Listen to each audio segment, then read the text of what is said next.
Happy summer break, everybody.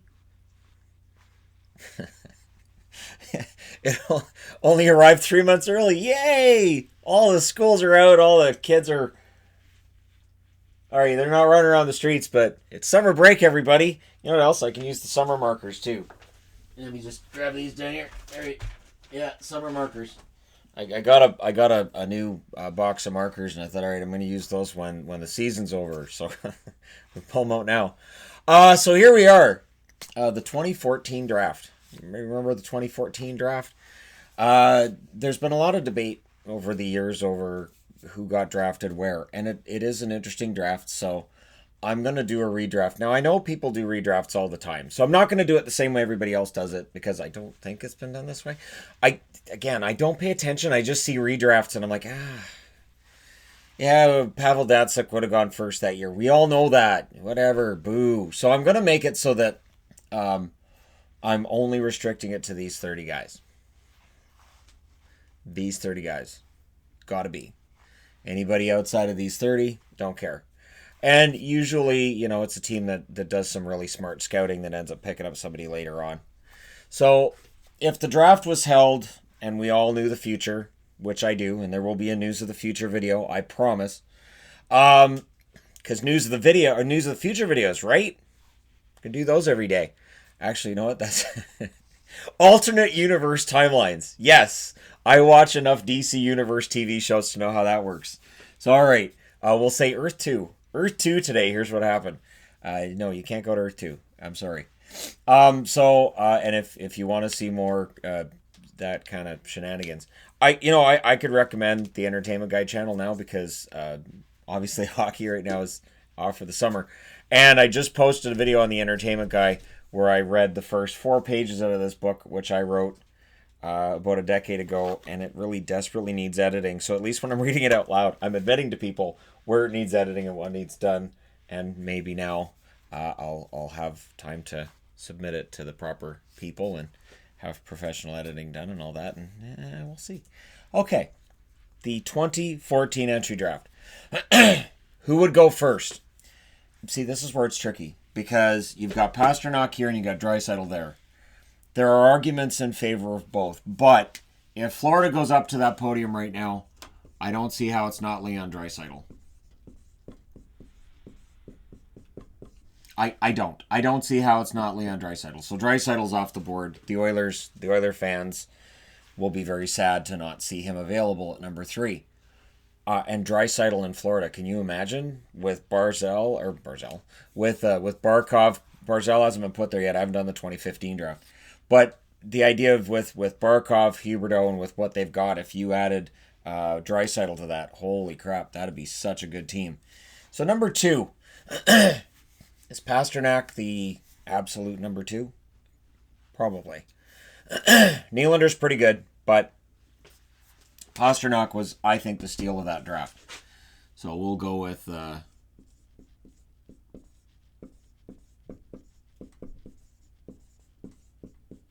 David Pasternak. So we'll check him off. Somebody's going to come in and skip to the end and goes, what's with all the X's? Don't skip till the end. So at number 3, this is where you get into kind of an interesting situation where you've got Nick Ehlers, William Nylander available. You got Tony DeAngelo. I have Anthony DeAngelo in there because that's what it said when he was drafted. And that's what he was called when he was drafted. He became Tony, I think, when he went to New York. Anyway, we don't have Anthony's here. We have Tony's. You're a Tony. And he goes, all right, Tony then. Tony it is. Nick Schmaltz is an interesting one as well. Dylan Larkin, of course, in Detroit. Really good draft that year. Jacob Vrana. Not Nikita Sherbak, probably not Josh Hosang. He may end up going to the Islanders again. We'll see when it's all done if Hosang's still the Islanders. And just having said it out loud and laughing about him, kind of like, yeah, I need to have him still be with the Islanders. So at number 3, the Oilers, it's between Nylander and Ehlers. And you know what? I'm probably going to take some flack for this, but he has been one of my favorite players this year.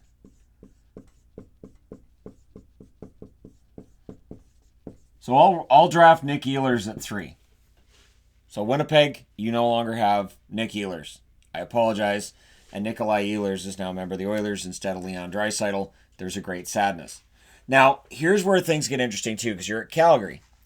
Bennett's not going to Calgary now. But Aaron Ekblad has dropped, and so's Sam Reinhart. I haven't forgot Ekblad and Reinhart. And I know they're Buffalo fans saying, wait, you'd take Ehlers ahead of Reinhart? Yes. But drafting it 4 with Calgary, did they take Nylander? Did they take Reinhart? Or did they take Ekblad? You know what? I'm going to say Sam Reinhart.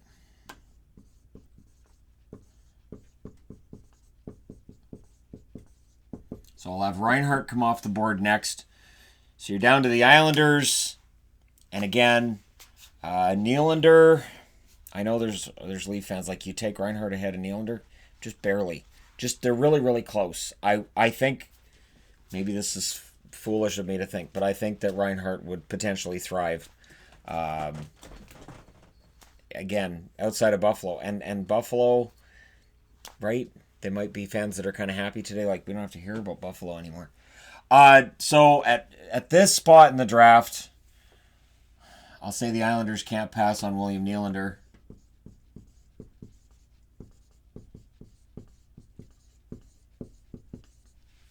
And this is where things get interesting, because for years I've seen, and there's videos on YouTube about it. I've seen the thumbnails that talk about first number 1 overall busts, worst number 1 overall picks, and you'll see Aaron Ekblad's picture. Ekblad's not a bad defenseman, but in his draft class, I wouldn't say he was number 1. So it depends on how you qualified. I think this is a really strong draft class. That's why I chose this one to start with, because I think it's a really, really strong draft class. And I do think that if this draft was held, this might be the most chaotic, if you reheld it, of almost any draft in the last 10 years. So at the number 6 spot, you've got Vancouver. I can't see how they pass on Aaron Ekblad. And I love Jake. I do. I think Jake Virtanen's fantastic. I don't see how you pass on Aaron Ekblad at that spot. And if he had dropped to the Canucks that year, everybody would have lost their minds. Ekblad was considered to be one of the top 4 premier talents. This was your top 4. The Hockey News that year talked about that top 4 being it, in any order, and talked about how all 4 of them were going to be great players. Well, 4 of them are in the top 6. So at this point now, you get down to number 7, Hayden Fleury, not the next guy off the board. D'Angelo's an interesting one. Is D'Angelo more of a one-way forward? Vrana's interesting as well. Schmaltz. Nylander went 5th. It's not going to be Nick Ritchie. I'm just looking to see if there's anybody else who is a diamond in the rough on this list. And no, I feel pretty good about going with D'Angelo, to be honest. You know what, though? I like Sanheim. Oh, that's tough. Because Sanheim's got the all-around play. And then there's Larkin. No, I'll go with Larkin. Okay, I'll go with Larkin at 7.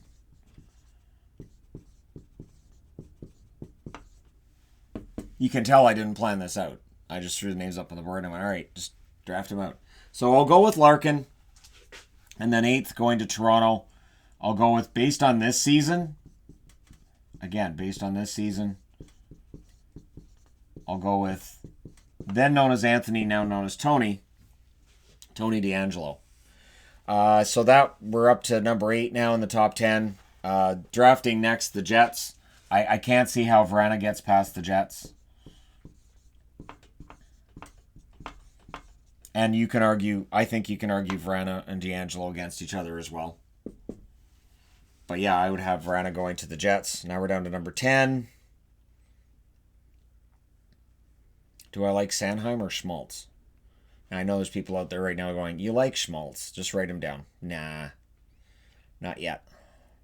And of course, there's people watching too going, see, you know Jake Virtanen's a bust. No, Jake Virtanen was taken earlier than he would have been if you redo the draft. But Bennett's still on the board, and so's Dal Cole. So 2 of the guys who went before him are still on the board as well.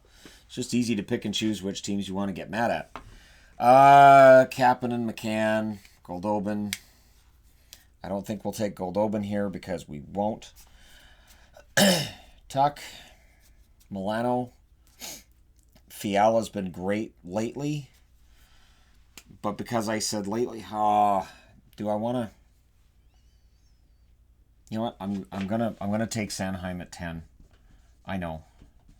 I know, I hear people now. But I'm going to take Sanheim at 10 because of his all-around game. Which then at 11, is Fiala still going to Nashville? Or do I take Schmaltz? Because Fleury's not going yet. Dalcole's not going yet. Bennett's not going yet either. Neither's Virtanen. And now there's Canuck fans mad at me too. Why not Virtanen? Because I don't know that I would put Virtanen up there ahead of Schmaltz. Or Fiala. But the physical game Jake Virtanen plays, right? Oh, I'll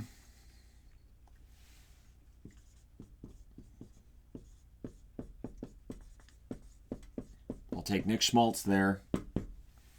I will take Kevin Fiala a step below at Arizona. And I will put Jake Virtanen in Washington. All right. That's the order I'm going with, and I put all three up there at once because, yeah, it's tough. That's a tough trio to figure out. Now, Jared McCann kind of comes into the conversation at this point. So does Adrian Kempe. I like Kempe. Ritchie, of course, now with Boston. Fleury. It's interesting, too, how many of these guys have already been moved. Bennett, as much as I like Bennett's physical game, it's just you don't take him this early. This is where Dallas drafted Julius Honka. That didn't work out so well. I'm looking for somebody who doesn't have the red X. Perlini's not going at this point either. Tuck. Can we agree on Tuck? No, what do you mean we're already not agreeing? This is a day where we all need to agree. Gosh darn it. Sorry, my potty mouth, I get that from Yvonne. She's always saying things like, gosh darn it. Dag nabbit. Actually, she doesn't, but if you tell her, I heard you say dag nabbit a lot, then she'll go, stupid Shannon, what a dork. So yeah, I'll take Tuck next. And then we're already into the kind of, I don't know.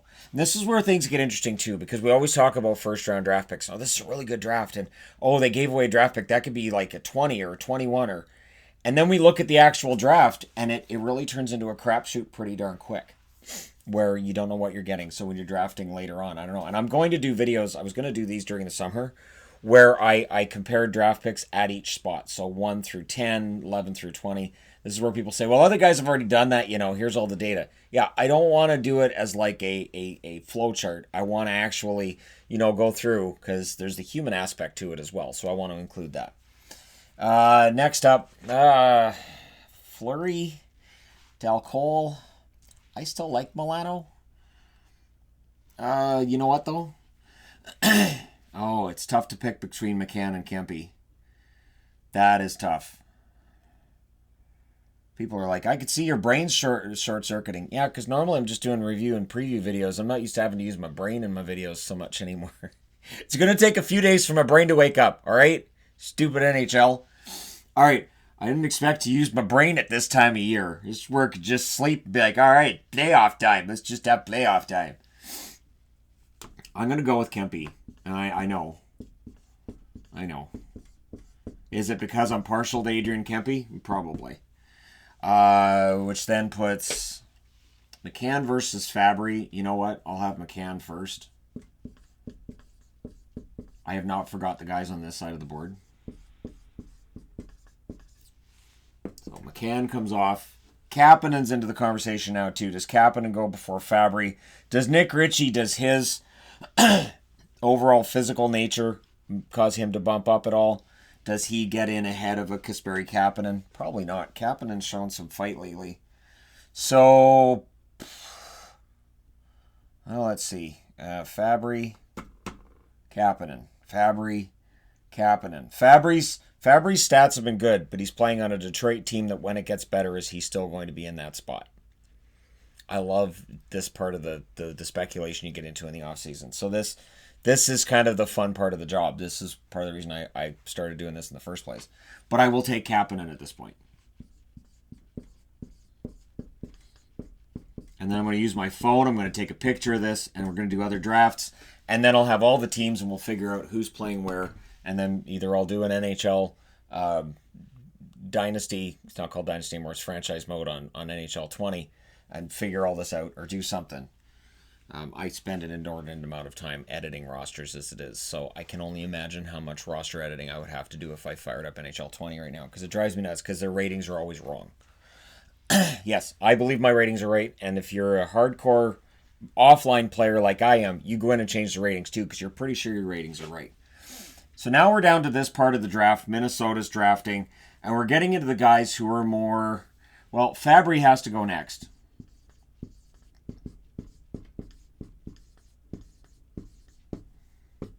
So now we're into Fabry. Nick Ritchie. Nick Ritchie will go to Tampa. I remember when Anthony DeAngelo was drafted by Tampa, and it was a surprise to some people because it was seen that he had kind of an attitude problem, and they were surprised that Tampa picked him up. I remember that part of the draft. Number 19, no, number 20 we're up to now, because I had 11 in this row, because I forgot there weren't 31 teams in 2014. So, Chicago. Yeah, we're into kind of... I mean, does Ho-Sang Reed in there? No, you know what? I'll go with Hayden Fleury.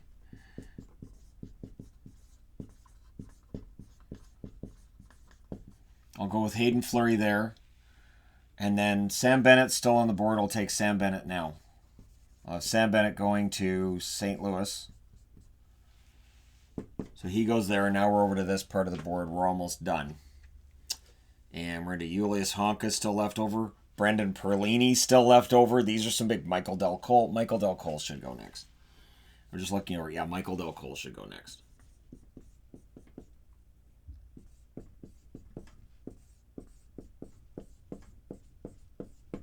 Which I heard pronounced at one point as Del Collie, which is why that's what I called him. And then people are like, it's not Del Collie. What's he talking about? That's what I heard before he was drafted. So don't shoot the messenger. It's like Stutzel's name is magically changed to something completely different. I ain't gonna try it because I'll butcher it. But now they're pronouncing his name different. I heard Craig Button yesterday. I'm like, wait, Stutzla? I think it's Stutzla. I'm like, it's Stutzla now? You can't do that. Just your name is your Stutzel. What happened to that? You're coming over to play in the NHL. Your name's Tim, Stutzel? You're Schultz. We're going to change your name to Schultz. All right. Next up, I think we're going to have to go with Del Cole at this point, aren't we? Because I'm looking at all the red X's. Julius Honka, no. I don't think Perlini would go ahead of Del Cole. I went with Del Cole. Oh, yeah, cross him off. I just went on my rant after and forgot. Sonny Milano, crap. All right. Sonny Milano just buggered the whole thing. I blame Sonny Milano for this. Okay, so let's just go ahead and move him down. See, this is where I normally would do a take two, but forget it. People are like, we need some content from you, Shannon. I know. So let's just do this together and see where he would go. So Sam Bennett drops from there to Pittsburgh. And who knows, everybody goes to Pittsburgh and they become really good. So, yeah, Sonny Milano would go there.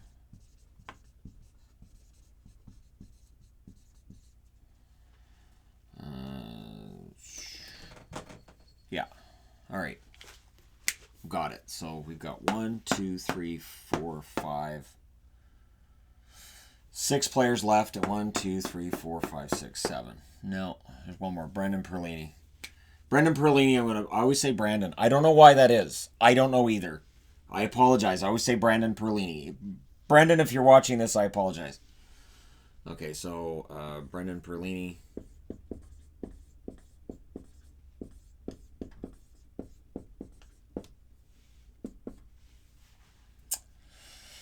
Honka. What do you think, guys? Honka? I know it's not going to be Bleakley. Whatever happened to Connor Bleakley? I'm going to pause and check that out. Oh, Bleakley's in the East Coast Hockey League. 5 goals, 5 assists, 10 points in 15 games. Well, and he was in the draft twice. He got redrafted by the St. Louis Blues in 2016. So he couldn't come to a contract agreement with the Avalanche, or they didn't offer him one way or the other. He ends up back in the draft a second time. I always feel bad for them when they end up in the draft again for that reason, although if they're holding out for more. I always get a kick out of it when they go back in the draft and they go later and then they get less money and then, I'm better than they think I am. No, you're really not. So okay. At this point, oh God, am I really gonna do this?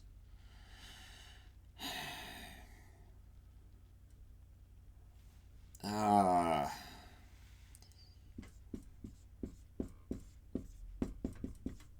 I'll say Julius Honka. It's a number 7 defenseman, sure. And then we'll send Josh Hosang to the Montreal Canadiens. Stop groaning, Montreal. I didn't intentionally do that. You guys just had too late of a draft pick. If you drafted earlier, it's your fault for not sucking that year.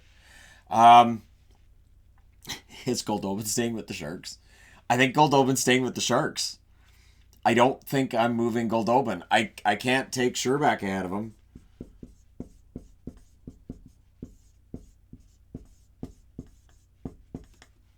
Nikolai Goldobin is still a San Jose Shark. Sorry, Harrison. Okay, so number 28, Nikita Sherback. John, I'll go with John Quenneville. Sure. And then Nikita Sherback. He went to the KHL this year, right? Pretty sure. Sherback. Which means that Connor Bleakley, you go to New Jersey.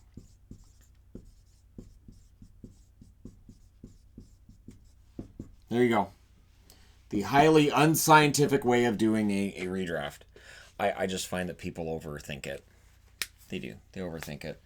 So there you go. Let me know your thoughts in the comment section below. Especially those who overthink it. Because without you guys, I'm not here. There you go. So let me know your thoughts in the comment section below as always. So this is the 2014 draft. I'll be flopping around between drafts. And this will be kind of a playlist thing I do for a while. Where we look at redrafting first round. And only first rounds. Because where I think things get thrown off is when people say, well, can you do a redraft of 2003? And then I look at the entire 2003 and I'm like, whoa. Like, it's just, there's so many. So I just want to limit it to who was drafted in the first round. Which means 2003 would be Hugh Jessamine that would go last. I apologize, Hugh, if you watch my videos. Anyways, there you go. Let me know your thoughts. Do hit like and subscribe if you're browsing your way through. You just happened upon this video. Thank you guys so much for watching, for all your support. I will talk to you again soon.